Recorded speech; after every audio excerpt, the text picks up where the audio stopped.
ನಮ್ಮ ಜೊತೆ ಮಾತನಾಡೋದಕ್ಕೆ ಸಚಿವೆ ಲಕ್ಷ್ಮಿ ಹೆಬ್ಬಾಳ್ಕರ್ ಅವರು ಫೋನ್ ಸಂಪರ್ಕದಲ್ಲಿದ್ದಾರೆ. ಮ್ಯಾಮ್ ನಮಸ್ಕಾರ.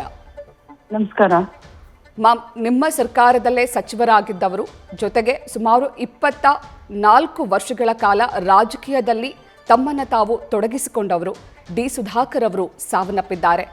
ಈ ಸಂದರ್ಭದಲ್ಲಿ ನಿಮ್ಮ ಅವರ ಒಡನಾಟದ ಬಗ್ಗೆ ನೆನಪು ಮಾಡ್ಕೊಳ್ಬೋದಾ? ಖಂಡಿತವಾಗ್ಲೂ ತುಂಬಾ ದುರಾದೃಷ್ಟ ಅಂತ ಹೇಳಲಿಕ್ಕೆ ಬಯಸ್ತೇನೆ. ನಮ್ಮ ಕ್ಯಾಬಿನೆಟ್ ಕಾಲೀಗ್ ಆಗಿದ್ದಂಥವ್ರು ಬಹಳಷ್ಟು ಹ್ಯೂಮರಸ್ ಆಗಿದ್ರು. ಅವರ ಚೇರು ನನ್ನ ಚೇರು ಅಕ್ಕಪಕ್ಕದಲ್ಲೇನೆ ಇತ್ತು ಕ್ಯಾಬಿನೆಟ್ನಲ್ಲಿ. ಬಹಳಷ್ಟು ಎಲ್ಲ ಕ್ಯಾಬಿನೆಟ್ ಕಾಲೀಗ್ಗಳ ಜೊತೆ ನಗಾಡ್ಕೊಂಡು ಬಹಳ ಚೆನ್ನಾಗಿ ಇರೋರು.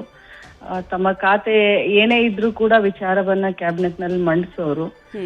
ಬಟ್ ಒಬ್ಬ ಹೃದಯವಂತನ ಕಳ್ಕೊಂಡಿದೀವಿ ಅಂತ ನನಗೆ ನಿಜವಾಗ್ಲೂ, ನನಗಾಗ್ಲಿ ಪಕ್ಷಕ್ಕಾಗ್ಲಿ ಬಹಳಷ್ಟು ಬೇಜಾರಾಗಿದೆ. ಅವ್ರ ಆಪರೇಷನ್ ಇದೆ ಅಂತ ನಮ್ಗೆ ಗೊತ್ತಿತ್ತು. ಒಂದಿನ ಕ್ಯಾಬಿನೆಟ್ ನಲ್ಲಿ ಬಂದಾಗ ಹೇಳ್ತಾ ಇದ್ರು. ಬಟ್ ಆಪರೇಷನ್ ಆಗಿ 3-4 ದಿನಕ್ಕೆ ಸಡನ್ ಆಗಿ ಈ ರೀತಿ ಆಗಿರೋದು ನಿಜವಾಗ್ಲೂ ನಮ್ಗೆಲ್ಲರಿಗೂ ಆಶ್ಚರ್ಯದ ಜೊತೆಯಲ್ಲಿ ಏನಪ್ಪಾ ಇದು ಜೀವನ ಆದ್ರೆ ಇಷ್ಟೇನಾ ಅಂತ ಅನ್ಸ್ಬಿಟ್ಟಿದೆ. ಒಮ್ಮೊಮ್ಮೆ ಹೇಗಾಗತ್ತೆ ಅಂತಂದ್ರೆ ಎಲ್ಲಾ ಇದ್ದು ಕೂಡ ಈ ರೀತಿ ಆಲ್ ಆಫ್ ಅ ಸಡನ್ ಈ ರೀತಿ ಆಗಿದ್ದಕ್ಕೆ, ಅದಕ್ಕೆ ಹೇಳೋದು ಜೀವನ ಅನ್ನೋದು ಬಹಳಷ್ಟು ಅನ್ಪ್ರಿಡಿಕ್ಟೇಬಲ್ ಅಂತ ಹೇಳ್ತಾರಲ್ಲ, ಅದಕ್ಕೆ ಒಂದು ಉದಾಹರಣೆ ಅಂತಂದ್ರೆ ಸುಧಾಕರ್ ಸರ್ ಅಂತ ಹೇಳ್ಬಹುದು. ನಿಜವಾಗ್ಲೂ ಬಹಳಷ್ಟು ನಮ್ಗೆ ನೋವಾಗಿದೆ. ಎಲ್ಲರಿಗೂ ಕೂಡ ಬಹಳಷ್ಟು ನೋವಾಗಿದೆ. ಬೇಜಾರಿನಲ್ಲಿದ್ದೀವಿ. ಭಗವಂತ ಅವ್ರ ಆತ್ಮಕ್ಕೆ ಚಿರಶಾಂತಿಯನ್ನ ಕೊಡ್ಲಿ ಅಂತ ಕೇಳ್ಕೊಳ್ತೀನಿ. ಅವರು ಶ್ವಾಸಕೋಶ ಸಮಸ್ಯೆಯಿಂದ ಬಳಲ್ತಾ ಇದ್ರು ಅನ್ನುವಂತಹ ಮಾಹಿತಿ ನೀವು ಹೇಳ್ತಾ ಇದ್ದೀರಾ. ಅವ್ರು ಮೊದಲು ಆಪರೇಷನ್ಗೆ ಅಂತ ಹಾಸ್ಪಿಟಲ್ಗೆ ಅಡ್ಮಿಟ್ ಆಗಿದ್ರು ಅಂತ. ಏನ್ ಸಮಸ್ಯೆ ಆಗಿತ್ತು ಮ್ಯಾಮ್ ಅವ್ರಿಗೆ? ಅವ್ರಿಗೆ ನೀ ಪೇನ್ ಇತ್ತು.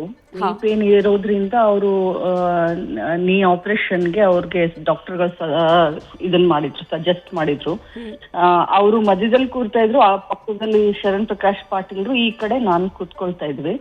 ಸುಮಾರು ಹೊತ್ತು ಡಿಸ್ಕಷನ್ ನಲ್ಲಿ ಅವರು ನೀ ಆಪರೇಷನ್ಗೆ ಹೋಗ್ತಾ ಇದ್ದೀನಿ ಹಾಸ್ಪಿಟ್ಲಿಗೆ ಅಂತಾನೆ ನಮಗೆಲ್ಲ ಹೇಳಿದ್ರು. ಸೊ ನೀ ಆಪರೇಷನ್ ಆದ್ಮೇಲೆ 2-3 ದಿನಕ್ಕೆ ಇದು ಲಂಗ್ಸ್ ಏನೋ ಒಂದ್ ಸ್ವಲ್ಪ ಪ್ರಾಬ್ಲಮ್ ಆಯ್ತು ಅಂತ ನಮ್ಗೆಲ್ಲ ತಿಳಿದು ಬಂದಿರೋ ವಿಚಾರ. Okay okay, thank you ma'am, thank you so much News First ಜೊತೆ ಮಾತನಾಡೋದಕ್ಕೆ. ನ್ಯೂಸ್ ಫಸ್ಟ್ ನಿರ್ಭೀತಿಯಿಂದ ನಿಮ್ಮ ಪರವಾಗಿ.